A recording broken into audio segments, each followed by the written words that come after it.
প্রিয় দর্শক, স্বাগত জানাচ্ছি আগামীর বাংলাদেশ অনুষ্ঠানে। আশা করি আপনারা ভালো আছেন, সুস্থ আছেন। আমরা এই অনুষ্ঠানে সমসাময়িক বিষয় নিয়ে কথা বলি সেই 5ই আগস্টের বিপ্লবের যারা অংশগ্রহণ নিয়েছেন তারা কেন অংশ নিলেন, কিভাবে এই আন্দোলনে জড়িত হলেন, সেই বিষয়ে আমরা কথা বলি বিগত স্বৈরাচার সরকারের যে বিভিন্ন কর্মকাণ্ড রয়েছে, যে কর্মকাণ্ডের মাধ্যমে একটি জাতিকে একদম প্রান্তিক অবস্থায় নিয়ে গিয়েছিল, খাদের কিনারে নিয়ে গিয়েছিল, সেই সমস্ত বিষয় আমাদের আলোচনায় উঠে আসে। আমরা আলোচনা করি সেই সব বিষয় নিয়ে যে বিষয়গুলো আমাদের আগামীকাল বা আগামী দিনের স্বপ্ন দেখাবে। আজকে আমাদের অনুষ্ঠানে দুজন অতিথি রয়েছেন। একজন হলেন ফেরদৌস আরা রুমি, উনি একজন উন্নয়ন কর্মী, তবে সবচেয়ে ওনাকে আমরা অন্যভাবে চিনি, উনি একজন কবি এবং গল্প লেখক, কথা সাহিত্যিক। একই সাথে আমরা জানি এই বৈষম্য বিরোধী আন্দোলনে ওনারা মাঠ পর্যায়ের লোক ছিলেন, মাঠে কাজ করেছেন, মাঠে কথা বলেছেন, মিছিল মিটিং করেছেন। আমাদের সাথে আরেকজন রয়েছেন, উনি বিশ্ববিদ্যালয়ের শিক্ষক, জাহাঙ্গীরনগর বিশ্ববিদ্যালয়ে নৃবিজ্ঞান পড়ান এবং উনি এই আন্দোলনের মাঠ পর্যায়ের লোক ছিলেন, প্রচণ্ড বক্তৃতা করতেন, মানুষকে উদ্দীপ্ত করতেন। উনি লেখক এবং গবেষক, উনি হলেন ডক্টর স্নিগ্ধা রেজওয়ানা। আপনাদের দুজনকে ধন্যবাদ আজকে আমাদের অনুষ্ঠানে আসার জন্য। আমরা শুরুতেই কথা বলবো স্নিগ্ধা রেজওয়ানার সঙ্গে। আমরা জানতে চাইব যে আপনারা এই আন্দোলনে কিভাবে জড়িয়ে গেলেন, কেন জড়ালেন? আন্দোলনে যুক্ত হওয়ার ব্যাপারটা না আমাদের ক্ষেত্রে হঠাৎ করে আসেনি।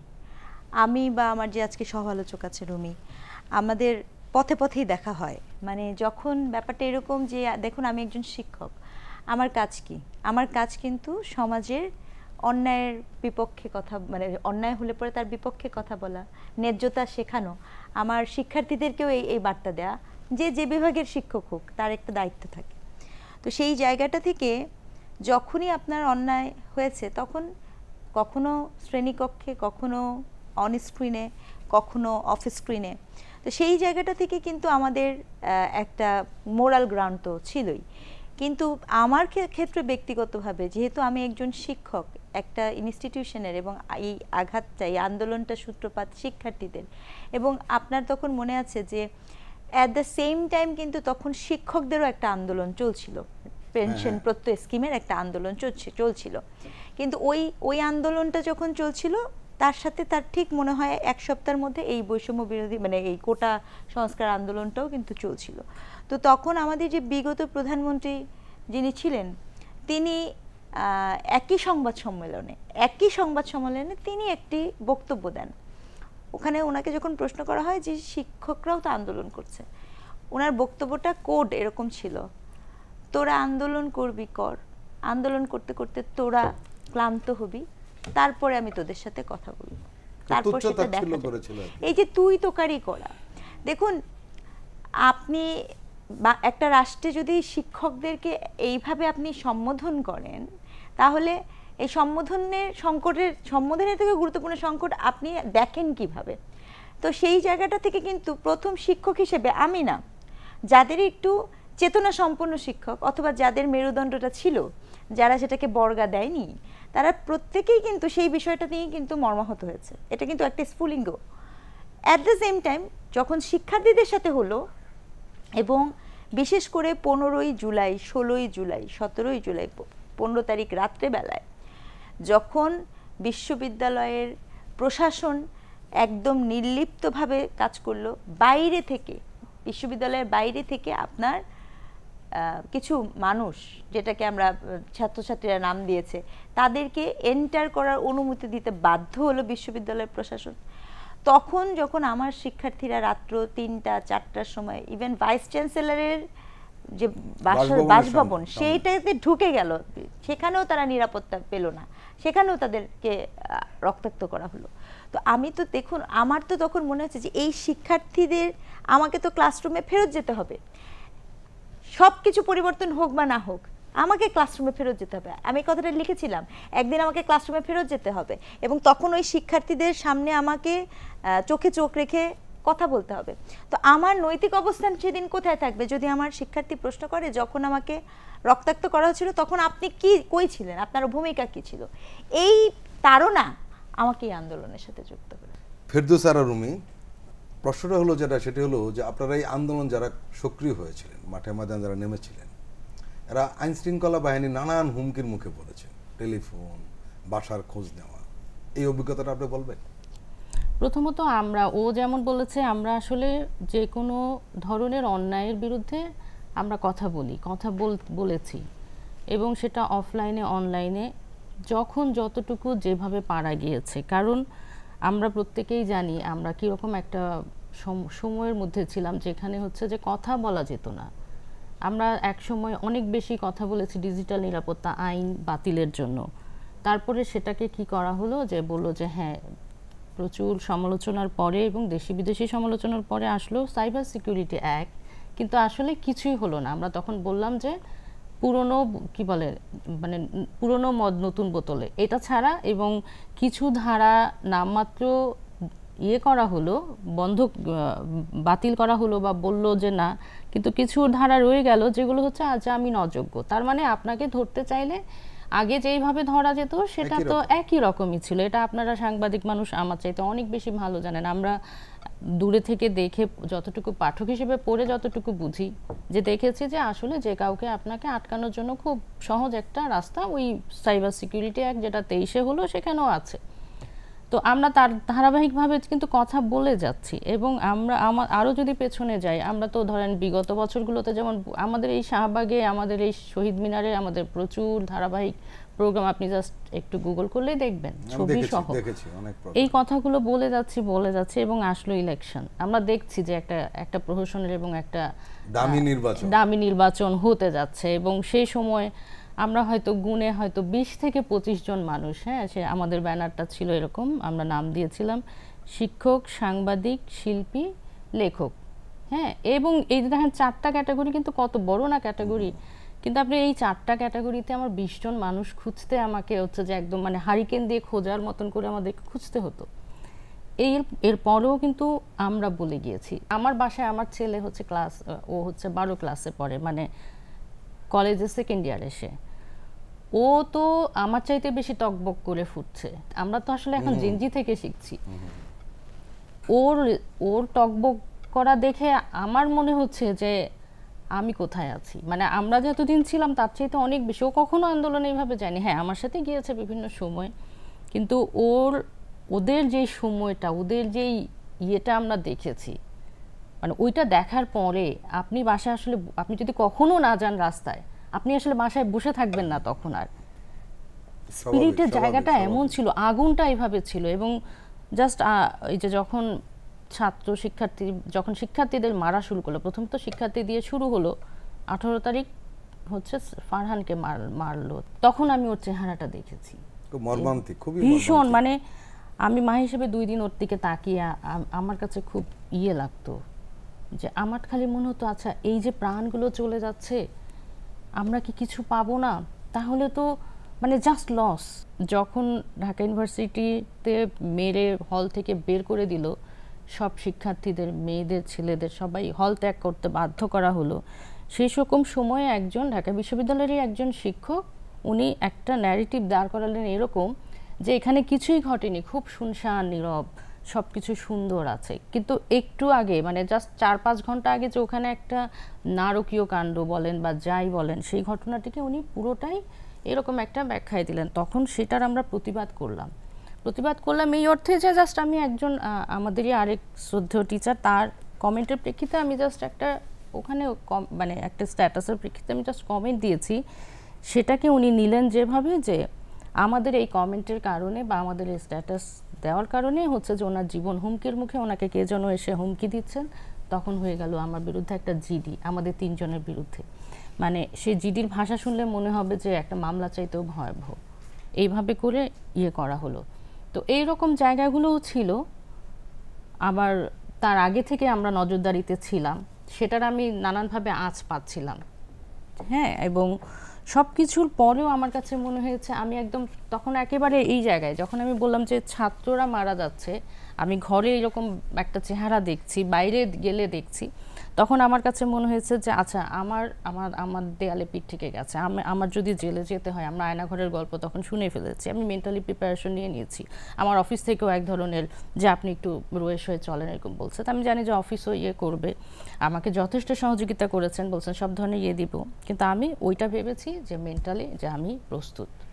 স্নিগ্ধা রেজওয়ানা, বিগত স্বৈরাচার সরকারের বিরুদ্ধে মানুষের ক্ষোভের অনেকগুলো কারণ রয়েছে, এর মধ্যে অন্যতম একটা কারণ হলো সীমাহীন দুর্নীতি। এমন দুর্নীতি করেছে সেটা আমাদের দেশের ইতিহাসে তো নেই, খুব কম দেশে এরকম রয়েছে, খুব কম দেশে। এটা নিয়ে নানান মহলে নানানভাবে কথা হচ্ছে। গতকালকে মানে মঙ্গলবারে আমাদের যে যুব ক্রীড়া এবং শ্রম মন্ত্রণালয়ের দায়িত্বে থাকা উপদেষ্টা রয়েছেন আসিফ মাহমুদ সজীব ভুইয়া, উনি তার ভেরিফাইড ফেসবুকে একটি মন্তব্য করেছেন, লিখেছেন যে অবস্থাটা এমন হয়েছে তার মনে হচ্ছে যে আমাকে কেউ দুর্নীতির মহাসাগরে ছেড়ে দিয়েছে। আমরা এই বিষয়ে আপনার কাছ থেকে জানতে চাচ্ছি। আচ্ছা দেখুন, আমি একটা কথা বলি, দুর্নীতির ব্যাপারটা কিন্তু আসলে গত না, বাংলাদেশের একটা খুব প্রাইমারি সমস্যা হচ্ছে দুর্নীতি। এত বেশি ছিল না, কারণ এত বেশি, কারণ এত 15 বছর একটা না কেউ ক্ষমতাতেও ছিল না, এই বৈশিষ্ট্যতেও কেউ রাখে নাই। দুর্নীতির ব্যাপারটা কি হচ্ছে, একজন যিনি চোর সে প্রথমেই কিন্তু আপনার লাখ টাকা চুরি করে না, সে ছোট ছোট করে চুরি করে, প্রথমে 100 টাকা, তারপরে 1000 টাকা, তারপরে এরকম তার ব্যাপারগুলো কাজ করে। তো সেই ক্ষেত্রে যে বিষয়টা গুরুত্বপূর্ণ সেটি হচ্ছে যে আপনার এই দুর্নীতির পুরো প্রক্রিয়াতে আমরা একটা থিওরি বলি অস্কার লুইসের, ওটাতে ছিল কালচার অফ পভার্টি। এখন বাংলাদেশে যেটা হয়, কালচার অফ করাপশন বাংলাদেশে কাজ করে। তো আপনার বিগত রেজিমের ক্ষেত্রে যেটা হয়েছে, আপনার মনে আছে যে প্রাক্তন প্রধানমন্ত্রী উনি একটা সম্মেলনের মধ্যে বলে আমার পিয়ন 400 কোটি টাকা নিয়ে যায়। একটা সংবাদ সম্মেলনে একজন প্রাইম মিনিস্টার সে বলছে আমার পিয়নের কিভাবে 400 কোটি টাকা হয় আমি বুঝি না। এই যে কথা যে উনি যে বলছেন, উনি রাষ্ট্রের প্রধান এবং উনার পিয়ন 400 কোটি টাকা নিয়ে যায়। যোগ করি, সেটা হলো উনার পিয়ন 400 কোটি টাকার মালিক হয়েছেন, হেলিকপ্টার ছাড়া চলেন না, কিন্তু সেই পিয়নের ব্যাপারে উনি কি পদক্ষেপ নিয়েছেন সেই ব্যাপারে কিন্তু কিছু বলেন না। এটাই বলছিলাম আমি, যে সেই পিয়নকে কিভাবে 400 কোটি টাকা উনি মানে পেলো, বা সেই পিয়নের এটা তো ওনার জন্য কোনো বিশেষ কাহিনীই ছিল না, উনি কিন্তু এটা 1 ঘন্টার মধ্যে তাকেই করতে পারেন, বাট উনি এটা করেন নাই। তার মানেটা কি? তার মানে হচ্ছে পৃষ্ঠপোষকতা করা, পিয়নকে পৃষ্ঠপোষকতা করা, তারপরে আপনার সরকারে যে বা যারা এই দুর্নীতির সাথে যুক্ত তাদেরকে পৃষ্ঠপোষকতা করা। ঘটনাটা কি হয়েছে, যখন চোর 3 জনই হয়, কেউ হয়তো বা ছোট চোর, কেউ হয়তো বা মেঝো চোর, আর কেউ হয়তো বা বড় চোর, তখন কোন চোরই আর আরেক চোরের চুরি নিয়ে কথা বলে না। এই হচ্ছে আপনার বিগত রেজিমের অবস্থা। তাহলে এখানে আপনি একটা মানুষকে, আমি আরেকটা জিনিস বলে দিই আপনাকে, আপনার মনে আছে ফখরুদ্দিনের যে সরকার ছিল ওই সময় কিন্তু আমরা এরকমও দেখেছি যে রাস্তায় টাকা মানুষ যে দিয়ে আসতো, গাড়ির যেরকম মালিকানা পাওয়া যেত না, রাস্তায় টাকা দিয়ে যেত, এবং সেই জায়গাটা কোনো এক অদ্ভুত কারণে আমরা কিন্তু এখনো তৈরি করতে পারিনি, আমরা কিন্তু এখনো দেখতে পাচ্ছি না। এটা আমার জন্য হতাশার, যে এখনো কেন ওই পরিস্থিতিতে আমরা যেতে পারছি না, মানুষজনে কেন তার অবৈধ অর্থ, এই সম্পত্তির বিষয়গুলো কেন সামনে আসছে না। এবং দুর্নীতির কথা যখন আপনি বলেছেন, বিগত রেজিমের সবচাইতে দুর্নীতির ওই রেজিমেই, ওই থাকাকালীন সময়ে বেনজিরের বের হয়নি, বেনজির আহমেদের দুর্নীতির আপনার কি নাই তার, সে মনে করলো যে আমি 1 হালি ফ্ল্যাট কিনে ফেলবো, একদিনে তার মন খারাপ, তার মন ভালো করার জন্য সে 1 হালি ফ্ল্যাট গুলশানের মতো জায়গায় সে কিনে ফেলতে পারে। তো এই বেনজির সাহেবের এই যে দুর্নীতি, সেই দুর্নীতির চিটটা তো বিগত রেজিমেই বেরোয়েছে, বাট কনসিকুয়েন্সেস কি হয়েছে সেই জন্য কি উনি করেছেন? শুধু এরকম এক বেনজির না, আমরা এরকম খাটলে পরে প্রত্যেকটা মানুষের তো দুর্নীতিই করতে পারে, মন্ত্রী পর্যায়ের না। আপনার দেখা যাচ্ছে যে এসি ডিসি পর্যায়ে কাজ করেছে সচিবদের, বিদেশে একটা আন্ডারগ্রেড করতে গেলে মিনিমাম আপনার 1 কোটি টাকা মিনিমাম খরচ হবে একটা ছেলেপেলে। তো ওখানে যখন যাওয়া যায়, আপনার তো এই জন্য কোনো কষ্ট করা লাগে না, আপনার ও ডাটা বেজ আছে, তাহলে এই আমি চিন্তা করে পাই না যে কিভাবে এই যে যারা সরকারি অফিসের আমলা আছে তাদের সন্তানেরা আন্ডারগ্রেড করতে পারে কিভাবে, এই অর্থটা আসে কোত্থেকে, এই অর্থটার সোর্সিংটা কোথায়? বলা হচ্ছে যে বেগমপাড়া বলে যে পরিচিত, সেখানে রাজনীতিবিদদের যে সচিবদের আমলাদের বেশি বাড়ি। জি বলছিলেন। তো আপনার যে আমি যে বলছি যে বেগমপাড়া, আপনি ক্যানাডাতে আপনার এই যে অর্থটা পাচার হয়েছে, নিশ্চয়ই অর্থ ভায়া হয়ে পাচার হয়। এই অর্থ তো তারা সরাসরি করে নাই, তারা নিশ্চয়ই কোনো না কোনো হুন্ডির মাধ্যমে অর্থগুলো কি করেছে। তাহলে এই হুন্ডির অর্থগুলোর এই দায়টা কে নেবে? আদিত সাহেবের কথা নিশ্চয়ই আমাদের সবার মনে আছে। আপনার একটা আল জাজিরায় একটা নেত্রা নিউজ একটা নিউজ যে করলো, হ্যাঁ, যে প্রাইম মিনিস্টার্স ম্যান, ওখানে তো ওই 2018 সময় তো ওখানে বলে দেওয়া হলো যে কিভাবে টাকা থেকে শুরু করে সবকিছু এখানে পাচার হয়। এই পাচারকারীদের বিপক্ষে কোনো ব্যবস্থা নেওয়া হয়েছে? অর্থাৎ আপনার এমন না যে আপনি জানেন না যে কে চুরি করছে, আপনি তখনও জানতেন কে চুরি করছে, আপনি এখনো জানেন কে চুরি করছে, কিন্তু আপনি সেই চোরকে ধরবেন না। কেন ধরবেন না? কারণ আপনিও তার অংশীজন।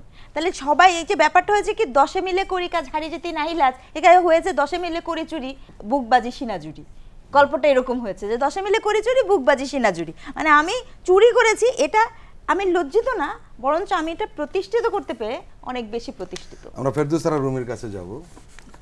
আসলে স্নিগ্ধা রেজওয়ানা একটা দিক উল্লেখ করেছেন, আমি এখানে একটু বলে রাখি। সেটি হলো যে আসলে আমাদের দেশে যে বড় বড় দুর্নীতিগুলো হয়েছে, এখন নয় তখনও জানা গিয়েছিল, এখানে একেবারে সরকারের তৎকালীন সরকার নাম্বার 1 জানতেন এবং ওনার পরিবারের লোকজন জড়িত ছিলেন, কিন্তু তখন মুখ খুলে বলা যেত না এবং মিডিয়াতে একটা নিষিদ্ধ ছিল যে ওই পরিবারের কারো বিরুদ্ধে যাতে একটি শব্দ লেখা বা বলা না হয়। পদ্মা সেতুর উদ্বোধনী অনুষ্ঠান নিয়ে একটি নিউজ প্রকাশিত হয়েছে এবং সেই উদ্বোধনটা তাড়াতাড়ি করার জন্য চেষ্টা ছিল তৎকালীন সরকারের, এবং সেই তাড়াতাড়ির অংশ হিসাবে সেতুর দুপাশে দুটো মুরাল নির্মাণ করা হয়েছিল এবং ব্যয় হয়েছিল 117 কোটি টাকা। এবং সেই মুরালটা কার ছিল? শেখ মুজিব এবং শেখ হাসিনার। এবং মজার ঘটনা কি জানেন, এই যে মুরাল নির্মাতার জন্য যাদেরকে কাজটা দেওয়া হয়েছিল তারা হলো সেই বিখ্যাত রূপপুরের বালিশ কাণ্ডের প্রতিষ্ঠান। এবং আপনি জানেন বলা হচ্ছিল যে 10,162 কোটি টাকার প্রকল্প ছিল পদ্মা সেতুর, খরচ হয়েছে কত? 30,770 কোটি টাকা। আমার প্রশ্ন হলো, এটা নিঃসন্দেহে বোঝা যাচ্ছে যে নাম্বার 1 এটার সাথে জড়িত ছিলেন। আপনার কি বক্তব্য? স্নিগ্ধা তো কিছুটা বললেনই। আমরা যে দুর্নীতির যে ভয়াবহ চেহারা এবং এটাকে একটা কি বলে প্রাতিষ্ঠানিক রূপ দেওয়া হয়েছে দুর্নীতি 15 বছর বা 17 বছর যেভাবেই বলি, হ্যাঁ এর আগেও যে দুর্নীতি করেনি কেউ সেটা কিন্তু বলবো না, কিন্তু সেইটার আর এটার সাথে যদি তুলনা করি, এটার যে ভয়াবহতা এবং এই যে পিয়ন থেকে শুরু করে টপ পর্যন্ত, এবং আপনি যেটা বললেন যে একটি পরিবার, আপনি নামটাই বলেন যে শেখ রেহানার পরিবারের কাছে বা শেখ রেহানার আমরা তো এখন দেখছি, বা সামিট গ্রুপ বা হচ্ছে আপনার এসএলএম গ্রুপ, কিভাবে এই যে টাকাগুলো, এবং এসএলএম গ্রুপের বিরুদ্ধে যখন নিউজ করলো 4টা পত্রিকা, ডেইলি স্টার, টিভিএস, তারপর নিউ এজ এবং প্রথম আলো, তখন তাদের বিরুদ্ধে আবার কি আইনি একটা নিয়ে যে তারা কোনো নিউজ করতে পারবে না, এরকম একটা নিষেধাজ্ঞা হাইকোর্ট থেকে তারা বের করে নিতে পারলো। তাহলে এই কোর্টটাও কোথায়, তাই না? তার মানে এই কোর্টটা কিন্তু মানুষের কোর্ট না, কারণ যখন মানুষের টাকা লুটপাটের কথা বলা হয় তখন সেটা তো কোর্ট যদি মানুষের পক্ষের কোর্ট হতো তাহলে সে বলতো কি, জাজমেন্টটা এরকম থাকতো যে না এটাকে উৎসাহিত করা হোক এবং আরও বেশি দুর্নীতির খবরগুলো সবিস্তারে এবং কারা জড়িত তাদের নাম সহ প্রকাশ করা হোক। কিন্তু আমরা সেইটাও দেখিনি। আমরাও দেখেছি কি বিচার ব্যবস্থা যেটা ছিল একজনের দ্বারা বা একটা গোষ্ঠীর দ্বারা, একটা দল দ্বারা আদিষ্ট হয়ে তাদের নিয়ন্ত্রণেই ছিল পুরো জিনিসটা। এটা তো গেল। তারপরে ব্যাংকিং সেক্টরের ক্ষেত্রেও তাই আমরা দেখলাম বড় বড় তছনছ করে, এবং ব্যাংকিং সেক্টরের টপ থেকে শুরু করে যারা প্রথম 3-4 জন ছিলেন তারাই হচ্ছে যে এই টাকাগুলো কিভাবে পাচার করা যায় তার একটা সুন্দর বন্দোবস্ত তারা করেছেন। এবং আমরা 5ই আগস্টের পরে দেখলাম যে সবার আগে মনে হয় বাংলাদেশ ব্যাংক থেকে 6 জন ডিরেক্টরকে ওনারা মানে পরে পদত্যাগ করতে বাধ্য হয়েছেন নিজেদের সহকর্মীর প্রতিবাদের মুখে বা প্রতিরোধের মুখে। বিগত বছরে এত বেশি ভয়াবহভাবে দেখেছি, এবং এই যে বলা হচ্ছে যে এতগুলো পদ্মা সেতু এখন করা যেত, 9টা পদ্মা সেতু, 11টা পদ্মা সেতু করা যেত, মেট্রো রেল এতগুলো করা যেত, আমরা এখন কিন্তু একটা সংখ্যা দিয়ে বোঝানো যাচ্ছে। আরও ছোটোভাবে দেখেন না কেন, এই যে আমরা মেট্রো রেল হামলার শিকার হলো, যদিও এই হামলা তখন আমরা জানি না এটা সত্য কিনা, কিন্তু আমরা দেখেছি যে এই কাজীপাড়া এবং 10 নম্বর যে স্টেশন, এই স্টেশন ভাঙার পেছনে জড়িত ছিল তিনিও হচ্ছে যে আওয়ামী লীগের একজন স্থানীয় নেতা, তিনি হচ্ছে যে উস্কানি দিয়েছেন, এরকম একটা নিউজ আমি দেখেছি। তো যেটাই করুক, কিন্তু তখন উনি দেখতে গেলেন সেই মেট্রো রেল এবং উনি কান্নাকাটি করলেন, ব্যাপক নাটকীয়তাও হলো, যদিও তার আগে অনেকগুলো ছাত্র হত্যা নিয়ে তার কোনো বক্তব্য ছিল না। মানে এটাই আশ্চর্য আর কি, যে মানুষ কতটা অমানবিক হলে সে হচ্ছে যে একটা ইট কাঠের জন্য কান্নাকাটি করে, কিন্তু মানুষকে তার মানুষ মনে হয় না। আচ্ছা, তো তাহলে সেখানে দেখা গেল উনি বললেন যে 100 কোটি টাকার মনে হয় সম্ভবত বা এরকম একটা 300 কোটি টাকা বা 100 কোটি, যাই হোক, এবং এটা 1 বছর লাগবে। সেটা আমরা দেখলাম যে 37 দিনের মাথায় 37 দিনের মাথায় চালু হলো, এবং 50 কোটি টাকাও লাগবে না বা এটা কম লাগবে বলে ওখানকার বিশেষজ্ঞরা তথ্য যোগ করি। সেটা হলো ঢাকা বিশ্ববিদ্যালয়ের কিছু ভাঙচুর হয়েছিল, হ্যাঁ, এবং তৎকালীন ভিসি বলেছিলেন যে এটা ঠিক করতে 50 কোটি টাকা লাগবে, অনেক দিন লেগে যাবে। পরে দেখা গেছে 20 লাখ টাকা সব ঠিকঠাক হয়ে গেল। তো এই একই জিনিসটা কিন্তু আমরা মেট্রো রেলের ক্ষেত্রেও দেখলাম, এবং আমি কালকেও একটা ছবি দেখলাম যে কাজীপাড়া স্টেশনটা কাজ চলছে এবং এটা খুব শীঘ্রই চালু হয়ে যাবে, এবং 10 নাম্বারটাও খুব বেশি সময় লাগবে না, খুব দ্রুততার সঙ্গে চালু করার একটা বন্দোবস্ত করা হচ্ছে। সেখানে আমরা দেখলাম যে 1 বছর লেগে যাবে। এবং এখানে ওই যে কোটি টাকার গল্পটা কি জন্য এসেছে, কারণ কি আপনার ওই কোটি টাকা হলে তার ভাগ পাওয়া যায়। এক্স্যাক্টলি, মানে 20 লাখ টাকার খরচ যখন আমি 100 কোটি টাকা বলবো বা 1 কোটি বলবো বা 2 কোটি বলবো, তার মানে 20 লাখ টাকা লাগবে ওখানে যাবে, বাকি টাকাগুলো তো তাদের পকেটে যাবে। সো এটা খুব পরিকল্পিত, মানে এটাই বলার কথা। এবং এখানে আরেকটু মজাও আছে যে আপনি যখন সময়টা লম্বা করছেন তখন হচ্ছে গালিটা কার কাছে যাচ্ছে, কার উপর যাচ্ছে, ওই শিক্ষক, ওই জনতা, ওরা গালিও হলো, নিজের পকেটও ভরলো। প্রিয় দর্শক, আমরা একটু বিরতিতে যাচ্ছি, আমরা এক্ষুনি ফিরছি। আপনারা বাংলাদেশ টেলিভিশনের সঙ্গেই থাকুন।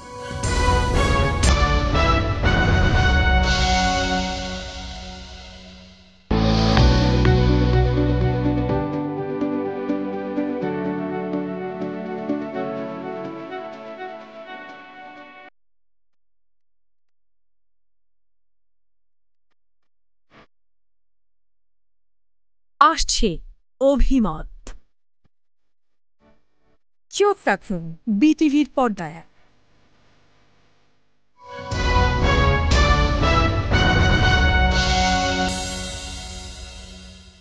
স্বাগত জানাচ্ছি আগামীর বাংলাদেশ অনুষ্ঠানে। আমরা কথা বলবো স্নিগ্ধা রেজওয়ানার সঙ্গে। এই অন্তর্বর্তীকালীন সরকার আসার পরে দুটো ঘটনা ঘটেছে। স্বর্ণা দাস এবং জয়ন্ত সিংহ নামে দুজন তরুণীকে গুলি করে মেরে ফেলা হয়েছে, এবং এই প্রথম বাংলাদেশ খুব শক্তভাবে প্রতিবাদ জানিয়েছে, যেটা আর কখনো গত 15 বছর আমরা দেখিনি।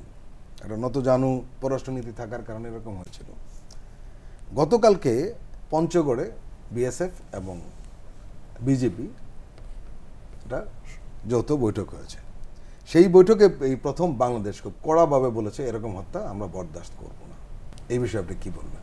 আমরা তো ফেলানিকে ভুলতে পারবো না, ফেলানি হত্যাকাণ্ড এটা ভুলতে পারবো না। নতুন যুক্ত হয়েছে স্বর্ণা দাস, জয়ন্ত, তাদের কথা। কিন্তু আলাপটা কোথায়? আলাপটা আপনি একদম সঠিক বলেছেন যে আপনার বর্ডার মানচিত্র তো পরিবর্তন করা সম্ভব না, বর্ডার সবসময়ই খুব গুরুত্বপূর্ণ। আপনি কিন্তু একটা কথা আমি বলতেই চাই, বাংলাদেশের যে বিগত রেজিম ছিল সেই রেজিম এত স্বৈরাচারী আকারই ধারণ করতো না যদি ভারতীয় পররাষ্ট্রনীতি এত ন্যাক্কারজনকভাবে হস্তক্ষেপ না করত এবং সে যদি তাকে এই আশকারাটা না দিত। অর্থাৎ আমি বলছি যে ভারতের একটা কনস্ট্যান্ট ইন্টারেস্ট বাংলাদেশের ক্ষেত্রে কাজ করে। আপনাকে জিওপলিটিক্যাল লোকেশনটা যদি আপনি চিন্তা করেন, ভারত কি চায়? ভারত কিন্তু বাংলাদেশকে নিয়ন্ত্রণে রাখতে চায়। এই নিয়ন্ত্রণে রাখাটা তার পররাষ্ট্রনীতির জন্য গুরুত্বপূর্ণ, কারণ এখানে একটা কথা বলা হয় আড়াই হাত। আড়াই হাত মানে কি? আপনি ভারতের বর্ডারের এক সাইডের দিকে তাকান, দেখবেন যে সে পাকিস্তান, সেই বর্ডারে তার অলওয়েজ টেনশন, খেয়াল করে দেখেন। আরেক দিকের বর্ডার হচ্ছে চায়না, সেখানে তার অলওয়েজ টেনশন। এখন বাংলাদেশ হচ্ছে তার আরেক বর্ডার, সেখানেও কিন্তু যদি তার টেনশন হয় তখন একটা রাষ্ট্রের অবস্থা কিন্তু অনেক বিপজ্জনক চলে যায়। কারণ সে কোন সীমানা থেকে কোন সীমানায় তার, মনে করেন সে তার আর্মি ভাগ করবে, তাকে তো ভাগ করতে হবে, সে তো সকল আর্মিকে নিয়ে সে একটা গার্ডে বসাতে পারবে না, তো তখন তাকে চেক করতে হয়। এই কারণে ভারত কিন্তু কশাসলি সার্বক্ষণিক বাংলাদেশকে তার ওই যে বন্ধুরাষ্ট্র মিত্ররাষ্ট্র, দুঃখটা কি জানেন, আমরা খালি বন্ধুরাষ্ট্র মিত্ররাষ্ট্র বলি, কিন্তু বন্ধুরাষ্ট্র মিত্ররাষ্ট্র বলার কথা কিন্তু তার, কিন্তু সে না বলে কন্টিনিউয়াসলি এটাকে বলেছে হচ্ছে আমরা বলার কারণ হচ্ছে আমাদের নিজস্ব ভয়েসে রেজ করার ক্ষমতা ছিল না। ভারতের মানুষের সাথে আমার কোনো সমস্যা নাই, সংকট নাই, তার সংস্কৃতির সাথে আমার কোনো সংকট নাই, কিন্তু তার পররাষ্ট্রনীতি যেহেতু আমার দেশের উপরে জুলুম করে, আধিপত্য বিস্তার করে, সেই নীতিটার এগেনস্টে আমার অবস্থান। এখন এই সীমান্তের এই হত্যাটা কোইন্সিডেন্সলি হঠাৎ করে জয়ন্ত আর হঠাৎ করেই স্বর্ণালী দাস হয়ে যাওয়াটা, এটাকে আমি খুব সাদামাটা চোখেও দেখতে আগ্রহী না। ঠিক যেমন যে পানির গেট খুলে যাওয়াটাও আমি সাদামাটা চোখে দেখতে আগ্রহী না। এবং আমরা জানি যে আপনি বিশ্বাস করবেন না, যখন এই গভর্নমেন্ট আসার পরে কতগুলো ওই যে হলো না হিন্দু বাড়ি করে হচ্ছে, এবং আমি একজন অ্যানথ্রোপোলজিস্ট নৃবিজ্ঞানী, তো আমি না অনেকে জিজ্ঞেস করেছি এবং অদ্ভুতভাবে লক্ষ্য করলাম যে তাদেরকে যখন জিজ্ঞেস করলাম যে তুমি কি জানো যে তোমার পরিচিত কোথাও হামলা হয়েছে, সে উত্তর দিল না, তাহলে তুমি পোস্টটা কেন দিলা? ইন্ডিয়া থেকে আমাদের আত্মীয় স্বজন এই পোস্টটা শেয়ার করতে বলছে। হ্যাঁ, আপনি জানেন যে একটা রাজনৈতিক পরিবর্তন হলে সব সময়, এটা এই গভর্নমেন্টের না, আমাদের যথেষ্ট বয়স হয়েছে, আমরা সবসময় দেখে আসছি তত্ত্বাবধায়ক সরকার স্বাভাবিক ইস্যুতে থাকলে এই ধরনের হয়, যেটা হওয়া উচিত না আইডিয়ালি। তো সেখানে যদি কেউ আপনাকে পলিটিক্যালি লোকেট করে আক্রমণ চালায়, আর কেউ যদি ও হিন্দু দেখে আমি ওর বাড়িতে আক্রমণ চালাচ্ছি, দুটো তো এক জিনিস না, সেক্ষেত্রে কিন্তু আমরা কখনো বলতে পারবো না সংখ্যালঘুর উপরে আক্রমণ। আপনি দেখেন সৎ লোক ভালো লোকের কিন্তু দিকে নজর যায় না। আমি উদাহরণ দিয়ে বলি, বিগত রেজিমের স্বাস্থ্য মন্ত্রী ছিলেন সামন্তলাল সেন, ওনাকে কিন্তু কেউ যে ফোর্স করেনি, বিকজ উনি একজন সৎ মানুষ, ব্যক্তিগতভাবে ওনার সম্পর্কে যতটুকু শোনা যায় যে উনি একজন মানুষ হিসেবে সৎ। তাকে তো যে কেউ বাই ফোর্স করে বলেনি, তাকে তো জেলে ঢুকাচ্ছে না, এই করছে না, এখন সে কি হিন্দু না? তো গল্পটা কি হচ্ছে, গল্পটা হচ্ছে আপনি বর্ডার নিয়ে প্রশ্নটা করেছেন, আমার কাছে মনে হচ্ছে যে সীমানায় এই হত্যা করার মধ্য দিয়ে পার্শ্ববর্তী পররাষ্ট্রনীতিতে আমাদের 3টা বার্তা দেওয়া হয়। প্রথম হচ্ছে ক্ষমতা প্রদর্শন, সে বলতে চায় যে আমি চাইলে তোমাকে শুট করতে পারি। 2, এই শুটিংয়ের মধ্য দিয়ে সে একটা অস্থিতিশীল পরিবেশ স্থাপন করতে চাচ্ছে। তার মূল উদ্দেশ্য কিন্তু সীমানা না, এবার অন্য সময় যদি সীমানা থেকেও থাকে, এবার কিন্তু তার উদ্দেশ্যটা সীমানা না, এবার তার উদ্দেশ্য হচ্ছে যে আমি এই কিলিংয়ের মাধ্যমে দিয়ে যদি হিন্দু উস্কে দিতে পারি তাহলে হিন্দু উস্কে দিব, আর যদি সেটা না পারি এই যে বিদ্যমান যে গভর্নমেন্ট আছে তাকে প্রশ্নবিদ্ধ করব। কারণ ফেলানি নিয়ে তো আমাদের এখানে অনেক কথাবার্তা হয়েছে, তো সেটি তো আরও গুরুত্বপূর্ণ আলাপ হতে পারে। তো এই জন্য বলছি যে সীমান্তের হত্যাকাণ্ডর রাজনৈতিক সলিউশন বন্ধ করা বাংলাদেশের জন্য খুবই জরুরি, এবং সেটিকে কোর্ট, ফেলানির যিনি মারা গিয়েছিল, তাকে যে মেরেছে, সে কি করেছে, তাকে প্রথমে মামলা দিল ভারত সরকার, মামলা দেওয়ার পরে বলল কি তাকে ওই মামলা খারিজ করে দেওয়া হলো। তাহলে এটার তো কোনো অর্থবোধকতা হলো না, আমরা তো এটার কোনো ফলো আপ রাখতে পারিনি যে আপনি এটা কেন করলেন। কাজেই আমি বলছি না যে সীমান্তে আমরাও যুদ্ধ করা শুরু করি, আমি কেন একজন মানুষকে মারবো, মানে মনে করেন একজন ইন্ডিয়ান যদি আমার বর্ডারে আসতে চায় আমি কেন তাকে মারবো, এটা আমি বলছি না। কিন্তু আমি বলছি যে এই পররাষ্ট্রনীতি শক্তিশালী করা, আন্তর্জাতিক আদালতের আশ্রয় নেওয়া এবং তাকে একটা কড়া বক্তব্য দেয়া ভীষণভাবে জরুরি। সেটি শুধু বিজেপির কাছ থেকে না, সেটা আমাদের যে এমবাসি আছে, এমবাসি টু এমবাসি, এটা হ্যান্ডেল করা খুব জরুরি। আমরা এখন ফেরদৌসা রুমির কাছে আসব।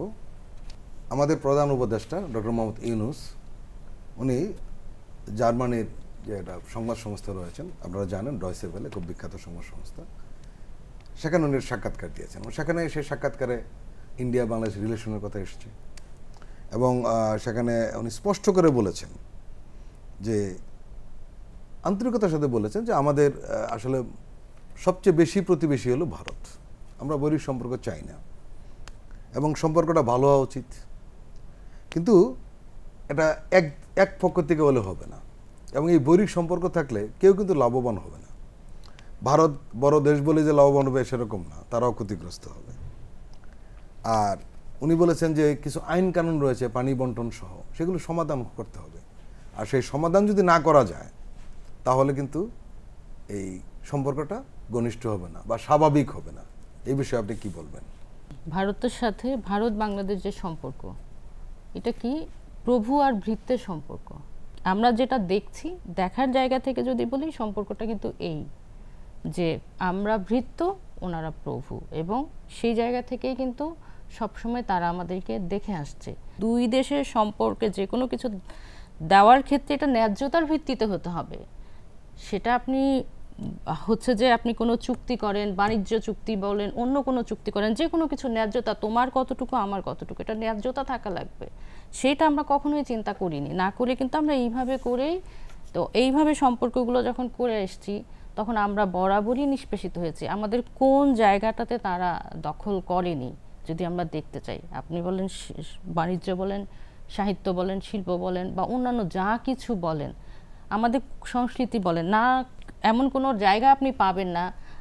ইভেন আপনার ধরেন পোশাক পরিচ্ছদ থেকে শুরু করে খাবার দাবার কি আমরা ওখান থেকে নেই না। তাহলে এটা কেন? এই যে একটা বৈষম্যমূলক যে আমার তার সাথে সম্পর্ক, এই জায়গাগুলো আমরা আর চাই না। এই জায়গাগুলো কিভাবে সমাধান হতে হবে, আমি মনে করি যে মানে অচিরেই পররাষ্ট্র মন্ত্রণালয়ের উভয় দেশ পররাষ্ট্র নীতিগুলোকে ঠিক করা এবং স্ট্রং একটা মেসেজ দেওয়া, এবং সেটা যখন তারা সেটা ব্রেক করবে, আমাদের যে আন্তর্জাতিক আইনগুলো আছে সেটার মাধ্যমে যেন আমরা একটা রেমিডি পাই, সেই ব্যবস্থাটা থাকতে হবে। এটা ছাড়া কিন্তু আমরা আসলে কিছু হতে পারবো না। ডক্টর স্নিগ্ধা রাজওয়ানা, আমরা আরেকটা প্রসঙ্গে আসব। সার্ক নিয়ে কিন্তু কথা হচ্ছে, এটা ডক্টর মোহাম্মদ ইউনূস এ কথাটা আগেও বলেছিলেন যে সার্ককে অকার্যকরে রাখা হয়েছে, এবং কার কারণে অকার্যকর হয়েছে সেটা স্পষ্ট করা হয়েছে। ডয়চে ভেলের সঙ্গে সাক্ষাৎকারে কিন্তু উনি এই প্রসঙ্গটা আসছে যে সার্ক ছিল একটা পরিবারের মতো, কিন্তু সেটা ধ্বংস করে দেওয়া হয়েছে। আর জিনিস আপনি লক্ষ্য করবেন যে আঞ্চলিক কোনো সংগঠন গড়ে উঠুক, এটা ভারত চায় না, এরা বাইল্যাটারাল সম্পর্কে বিশ্বাস করে। এই বিষয়ে আপনি কি বলবেন? এখানে না একটা খুব গুরুত্বপূর্ণ বিষয় কি খেয়াল করে দেখেন, এই সার্কটা যখন আমরা যে সার্কের অ্যাক্টিভেট হওয়ার টাইমটা দেখেছি, ওই টাইমে রাষ্ট্রনায়কটা কারা ছিল, এটা খুব ইম্পর্টেন্ট। রাষ্ট্রের কর্ণধাররা কারা ছিল, সেটা ইন্ডিয়ার কর্ণধারী বা কে ছিল, বাংলাদেশের কে ছিল, পাকিস্তানের কে ছিল, নেপালের কে ছিল, এটা কিন্তু এবং শ্রীলঙ্কার কে ছিল। কারণ আপনারা দেখেন সার্কের গেমস হতো, সার্কের অ্যাক্টিভিশন এগুলো কিরকম হতো, এবং সার্কের এক একটা সময় এক একটা প্ল্যাটফর্মই হতো মিলানো। যেমন মনে করেন সার্কের এই কোথায় সদর দপ্তর নেপালে, সেটা মনে করেন নেপালে, কিন্তু সার্কের একটা ইউনিভার্সিটি হয়েছে, দেখেন সার্কের বিশ্ববিদ্যালয় আছে কোথায় হয়েছে, ইন্ডিয়াতে, দিল্লিতে, ঠিক আছে।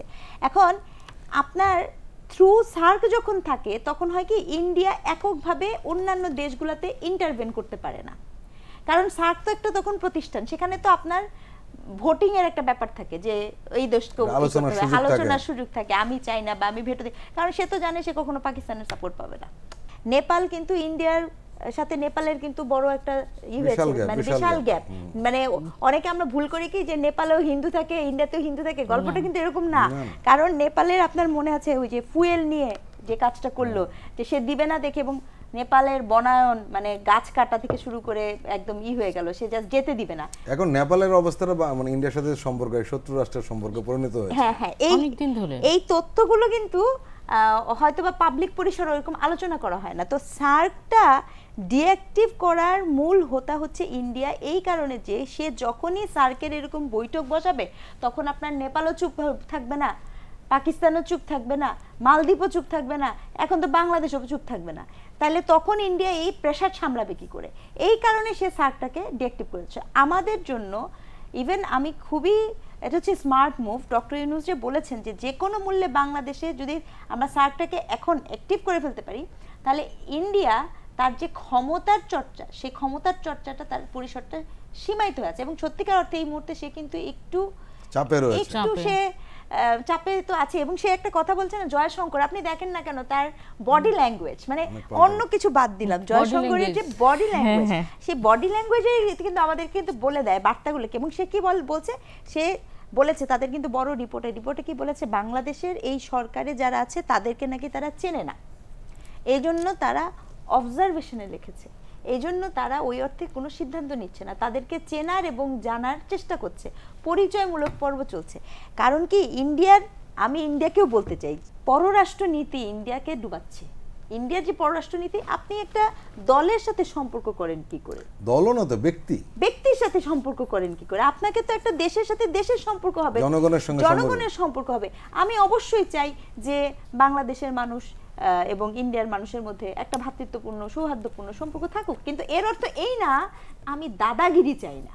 এই ইন্ডিয়ার দাদাগিরি করার জন্য সে সার্কটাকে প্রথমে বন্ধ করেছে, মানে সে না একটা দাদাগিরি করতে চায়, যে ফ্যামিলির মধ্যে থাকে না যে আমি হচ্ছি তোমরা সবাই আমার কথা শুনবা।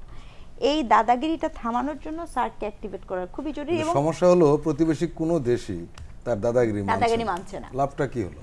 মালদ্বীপের সাথেও তো সম্পর্ক ভালো না। না, মালদ্বীপে তো আউট ইন্ডিয়া বলে ইলেকশন আউট ইন্ডিয়ার ইলেকশনই করে বলল ইসের সাথে, মইজুর সাথে।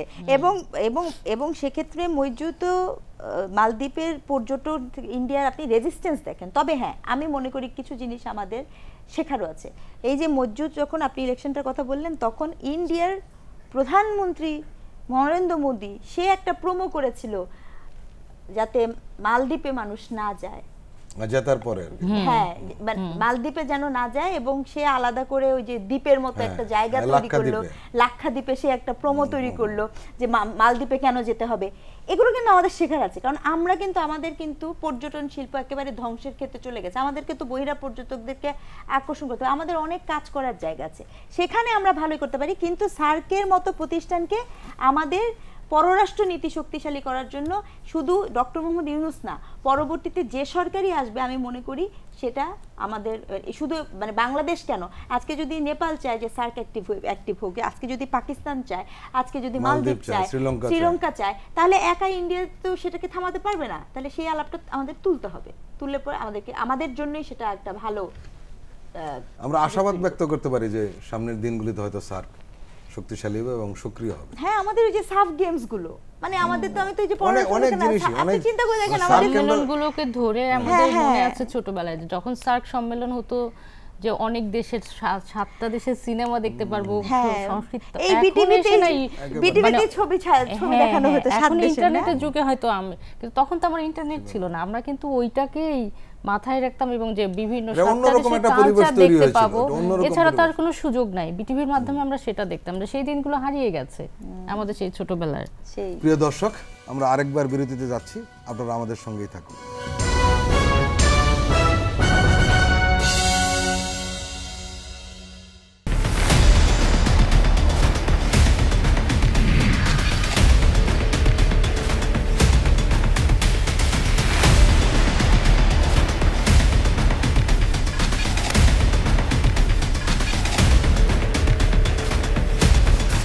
নিপীড়নের গল্প, প্রযোজনা মোহাম্মদ হাসান রিয়াদ ও গোলাম মোর্শেদ। দেখবেন 13 সেপ্টেম্বর থেকে প্রতি শুক্র ও শনিবার সন্ধ্যা 7টায়।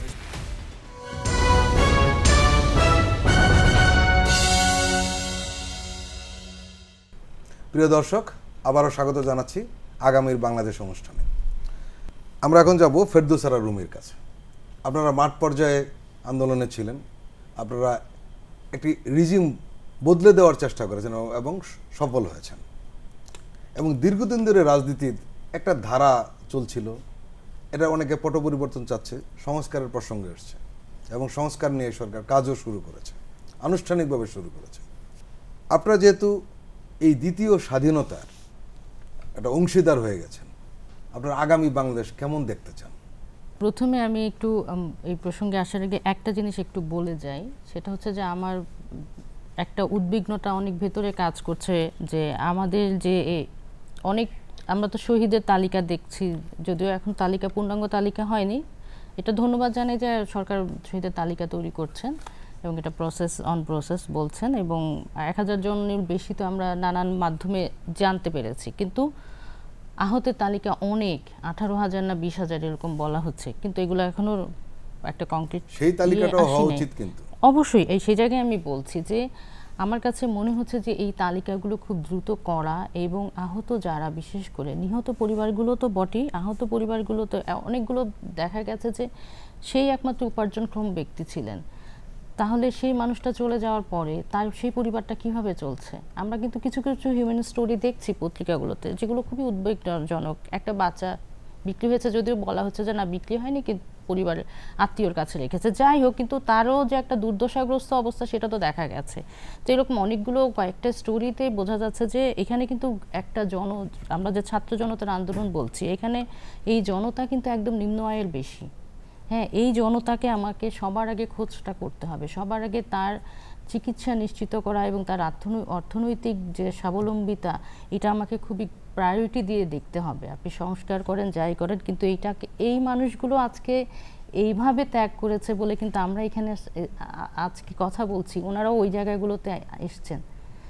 এটা ভুলে গেলে হবে না। আমি আসলে কোন ভিত্তির উপরে এসছি সেটাকে আমাকে সবার আগে ঠিক করতে হবে, সেই জায়গাটাকে আমি সবার আগে গুরুত্ব দিয়ে দেখব। কালকে যে বাচ্চাটা আমি দেখতেছিলাম যে খেলতে যেতে চাচ্ছে, আমার পা নাই বলছে, আবার আরেকটা ছেলে হাত নাই বলছে অসুবিধা নেই, এই হাত আছে, আমি এই হাত দিয়ে লড়াই করব।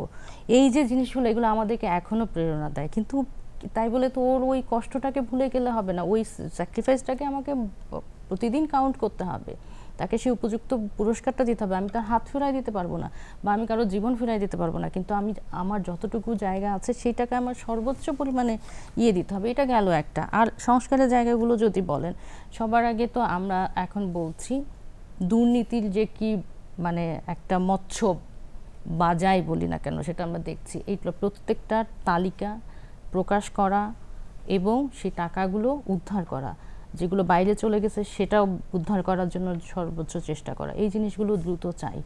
এবং আমরা যেটার জন্য এই কথা বলছি যে আমরা একটি ভোটাধিকার চাই, ভোটাধিকারের জন্য আমরা আন্দোলন করেছি। আমরা ভোট দিতে ভুলে গিয়েছি, আমরা ভোট মানে আমাদের মধ্যে হতাশা কাজ করতো, কারণ আমি কোনো প্রার্থী খুঁজে পেতাম না। এই যে ব্যাপারটা ছিল, আমরা সেই ভোটটা দেওয়ার একটা সুষ্ঠু এবং সুন্দর একটা প্রক্রিয়ার মধ্যে দ্রুত যেতে পারি, যাতে সেই জিনিসটা চাই। আমরা চাই হচ্ছে বিচার বিভাগটা স্বাধীনভাবে কাজ করবে। আমি জানি আমি কেন থানায় যাই না, আমি একটা অভিযোগ দিতে গেলে আমি জানি যে আমি এখানে কোনো রেমিডি পাবো না। এই যে আমার ভেতরে একটা অনাস্থা এইগুলোর বিষয়ে, আইন শৃঙ্খলা বা এই প্রতিষ্ঠানগুলোর বিষয়ে, তাহলে সেই আস্থাটা কে ফিরিয়ে আনবে? সেই আস্থাকে এখন যারা আছেন ক্ষমতায় বা এখন যাদেরকে আমরা দিয়েছি বলছি, তাদেরকে ফিরিয়ে আনতে হবে। এইটা ছাড়া কিন্তু আমি এখনও আমার কাছে অসহায় লাগে যে আচ্ছা এই কারণ এখনও আমরা দেখছি আইন শৃঙ্খলা পরিস্থিতি স্বাভাবিক হয়নি, সব জায়গায় কিন্তু পুলিশ প্রশাসন সক্রিয় না, রিস্টোর হয়নি, সেটা অবিলম্বে করতে হবে। আমি যখন আমরা তো মাঠে ঘাটে কাজ করি, আমি যখন কাজ করতে যাই কোনো একটা প্রবলেম হয়, আমি যখন চিন্তা করি যে আমাকে স্থানীয় থানায় বলতে হবে বা আমাকে স্থানীয় প্রশাসকের কাছে যেতে হবে। বলতে চাই আপনি যে কথাগুলো বলছেন সবই ঠিক আছে, সবই আমি আপনার বক্তব্যের সাথে 100% সহমত। আসলে এত বেশি জগদ্দল পাথরের মতো এই প্রশাসন পুলিশ চেপে বসেছিল বা দলীয় হয়ে গিয়েছিল, একটু সময় লাগছে। না সেটা তো বটে, আমরা সেগুলো জানি। কারণ এগুলো কেন আসছে না, এগুলো না আসার পেছনে কারণ হচ্ছে যে গত 15-16 বছর ধরে দলীয় লোকজনের নিয়োগটা হয়েছে, সে কারণে সে একটা হচ্ছে যে ভয় থেকে আসছে না, আরেকটা হচ্ছে যে সে কাজ করবে না। আমি যত বেশি বিপদে ফেলে রাখতে পারবো তত তো ভালো, ও তো চাচ্ছে অস্থিরতা। কিন্তু আমি তো এটা বলে বসে থাকতে পারবো না, আমি তো একটা দায়িত্ব নিয়ে এসেছি, আমার তো দায়িত্বের জায়গাটাও তো আমাকে বুঝতে হবে। স্নিগ্ধা রেজওয়ানা, আপনি সোশ্যাল মিডিয়া খুব অ্যাক্টিভ আমরা জানি।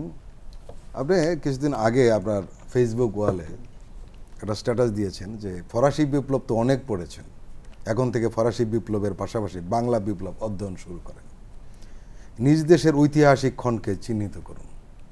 কিভাবে আমরা চিহ্নিত করবো এই ঐতিহাসিক ক্ষণকে? আচ্ছা, আসলে যে এটা দেখেন, আমি একটা কথা বলি, যেহেতু আমি একজন শিক্ষক এবং আমরা ফরাসি বিপ্লব মানব ইতিহাসের উপর একটা ইম্প্যাক্টফুল বিপ্লব, তার কনসিকোয়েন্সেস, এনলাইটমেন্টের ধারণা ইত্যাদি ইত্যাদি। ইভেন এই ফরাসি বিপ্লবের কথা যেহেতু বলেছি, সেখান থেকে একটা কথা বলি, সেখানে বিপ্লব সংগঠিত হয়ে যাওয়ার পর তখন তো গেলাটিন ছিল, তো গেলাটিনে আপনার ফরাসি বিপ্লবের ষষ্ঠ যে লুই রাজা ছিল, রাজা এবং রানীকে যখন গেলাটিনি করার পর মোনার্ক সিস্টেমের পক্ষে যে বা যারা কথা বলেছে তাদেরকে কিন্তু নির্বিচারে হত্যা করা হয়েছে, যেটাকে বলা হতো টেরর অফ রিজন। ঠিক আছে, তো ওটা একটা কাল। কিন্তু আমি যে কথাটা বলতে চাই যে বাংলাদেশের বা বাংলা অঞ্চলে অনেক বিপ্লব হয়েছে, এটা আমাদের পাঠ্যপুস্তকে পড়ানো হয় না। বাংলা অঞ্চলের মনে করেন সাঁওতাল বিদ্রোহ, নাচলের রানী আমরা পড়েছি, এই যে সাঁওতাল বিদ্রোহ বলেন, তেভাগা বলেন, পাগলপন্থী আন্দোলন বলেন, এরকম অনেক গুরুত্বপূর্ণ আন্দোলন আছে, কিন্তু এগুলো আমার জেনারেশনের লোকজন কিন্তু জানে না বা পড়ানো হয় না। এতে করে কি হয়, আমরা আমাদের নিজেদেরকে জানতে পারি না। বাংলাদেশ 53 বছর পার করেছে, আপনি গত 15 বছর শুধুমাত্র একটা খণ্ডিত একটা অংশ জেনেছেন। হ্যাঁ, মুক্তিযুদ্ধের ইতিহাস, মুক্তিযুদ্ধ, কিন্তু মুক্তিযুদ্ধের ইতিহাস গুরুত্বপূর্ণ, আমি এটা বলবো না মুক্তিযুদ্ধের ইতিহাস অগুরুত্বপূর্ণ। মুক্তিযুদ্ধ দেশের জন্য, বাংলাদেশের অস্তিত্বের জন্য খুবই গুরুত্বপূর্ণ, কিন্তু এর সাথে আরও যে অনেক মানুষের অবদান সেটা জানাও খুব গুরুত্বপূর্ণ। আজকে আপনি যেই জুলাইকে আমি বিপ্লব বলি না, সংগঠিত কারণে বলি না, কারণ এমন না যে অনেক দিন ধরে আপনি একটা মতাদর্শ মাথায় রেখে বিপ্লব বলছেন। এটা একটা মুভমেন্ট, এটা একটা আন্দোলন, কিন্তু একটা অভ্যুত্থান, এটা একটা ঐতিহাসিক ক্ষণ। এখন এই ঐতিহাসিক ক্ষণে শিক্ষার্থীরা অনেক গুরুত্বপূর্ণ স্টেক, কিন্তু শুধু শিক্ষার্থী তো এখানে শহীদ হয়নি। আপনি শহীদের মর্যাদা কাকে দেন? হোমোসেকার বলে একটা কনসেপ্ট আছে, সেটা কি জানেন? এই হোমোসেকার কনসেপ্টে বলা হয় যে আপনার মৃত্যু শহীদের মর্যাদা পায় না, স্যাক্রিফাইসের মর্যাদা পায় না, আপনি এমন পর্যায়ে চলে যান। আপনার যে সবজি বিক্রেতা মারা গেছে, যে রিক্সা চালক মারা গেছে, তার নাম আমরা জানি না কেন? আমরা কেন বারবার, আমি বলছি খুব গুরুত্বপূর্ণ মুগ্ধের নাম জানা, খুব গুরুত্বপূর্ণ আবু সাইদের নাম জানা, এটা স্পার্কিং করেছে, কিন্তু ওই মানুষগুলোর নামটাও খুব গুরুত্বপূর্ণ জানা। আপনি ওই মানুষগুলোর নামটাকে যদি বাদ দেন আর শুধু এই নামটা নেন, তার মানে আপনি আবার বৈষম্য করছেন, আগের মতো মৃত্যুরও বৈষম্য করছেন, শহীদেরও বৈষম্য করছেন। যে হোমোসেকারের কথা বলছেন, তাকে হোমোসেকার বানিয়ে দিয়েছেন আপনি। কাজেই ঐতিহাসিক ক্ষণকে আমি কি চাই? আমি তো চাই যে আমার এই পুরো বিপ্লবে আন্দোলনে যে বিভিন্ন মানুষের যুক্ততা আছে, সাধারণ মানুষ সেখানে যুক্ত হয়েছে, রিক্সা চালক যুক্ত হয়েছে, সবজি বিক্রেতা যুক্ত হয়েছে, রাজনৈতিক দলের কর্মীরা যুক্ত হয়েছে, আন্ডারগ্রাউন্ডে থাকা লোকজন যুক্ত হয়েছে, তার প্রেক্ষিতে তো আপনি পোশাক শ্রমিক যুক্ত হয়েছে, তার প্রেক্ষিতে তো আপনি এটা করতে পেরেছেন। তাহলে এই ঐতিহাসিক ক্ষণটাকে আমার চিহ্নিত করতে হবে, সবার প্রথমে চিহ্নিত করতে হবে। কেন যে মানুষটা, সেদিন একটা পড়লাম যে মা তালা দিয়ে গেছে, বাচ্চাটা মারা গেছে। হ্যাঁ, আপনি তাহলে ওকে কে নিল? যাকে তালা দিয়ে গেছে, আপনার মনে হয় যে তালা দিয়ে যাওয়া বাচ্চাটাকে কি পয়সা দিয়ে নেওয়া যায়? কি এমন স্পৃহা মানুষকে রাস্তায় ডেকে নিয়ে আসছে? তো এই কি স্পৃহা যদি আপনি ডেকে নিয়ে আসছে বের না করতে পারেন, তাহলে আপনি যতই বলেন ন্যারেটিভ হারিয়ে যায়। ইতিহাস তো তৈরি হয়, কে বলবে ইতিহাস? কার ইতিহাস? ইতিহাস তো রচনা করা হয়। ইতিহাসে শুধু সবসময় রাজাদের কথা বলা থাকে কেন? ইতিহাসে কি কোনো প্রজা নাই? আমরা খালি রাজার গল্প জানি, যে যুদ্ধ করে তার গল্প জানি। ইতিহাসে কি কোনো আমজনতা নাই? কিন্তু বাংলার এই যে সেকেন্ড যে নতুন বাংলাদেশে সেই আমজনতার গল্পটা থাকা জরুরি। এটাকেই বলা হচ্ছে যে ঐতিহাসিক ক্ষণকে চেনাতে জরুরি। প্রিয় দর্শক, আমরা এখানে দুজন নারী রয়েছেন আমাদের সঙ্গে। নারী শব্দটা এই কারণে ব্যবহার করলাম, এবার আমরা আন্দোলনে এটা লক্ষ্য করেছি যে মেয়েদের অংশগ্রহণ ছিল ব্যাপক, এবং এটা শুধু আমাদের দেশের মিডিয়াতে নয়, আন্তর্জাতিক মিডিয়াতেও কিন্তু এই জিনিসটা এসছে, ফলাও করে প্রচার হয়েছে, এবং সেটা আসলেই লক্ষণীয় ব্যাপার ছিল। আমরা মিছিল মিটিংয়ে আমরা দেখেছি তাদের যে সক্রিয়ভাবে অংশগ্রহণটা, এটা নিঃসন্দেহে আমাদের ইতিহাসে আন্দোলনে একটা নতুন মাত্রা যোগ করেছে। আমি মনে করি যে আজকে এই দ্বিতীয় স্বাধীনতাকে ধরে রাখার বা চিহ্নিত করার, আমাদের ডক্টর স্নিগ্ধা রোজনা বলেছেন ঐতিহাসিক ক্ষণকে যে চিহ্নিত করার প্রয়াস, সেটা নতুন বয়ান একটা তৈরি হচ্ছে। অতীতের বয়ান থেকে আমরা বেরিয়ে আসতে চাই, এক পেশে বয়ান, এবং একটি দলকে মহিমান্বিত করা, একটি ব্যক্তিকে মহিমান্বিত করার যে অপপ্রয়াস ছিল, তারই প্রতিবাদে কিন্তু এই দ্বিতীয় স্বাধীনতা। আমরা সেখান থেকে বেরিয়ে আসতে চাই। আমরা এমন একটি বাংলাদেশ দেখতে চাই যে বাংলাদেশের সবার অংশগ্রহণ থাকবে, সবার কৃতিত্বের মর্যাদা থাকবে, সবার কর্মের মর্যাদা থাকবে। আপনাদের সবাইকে ধন্যবাদ। আপনারা ভালো থাকুন, সুস্থ থাকুন।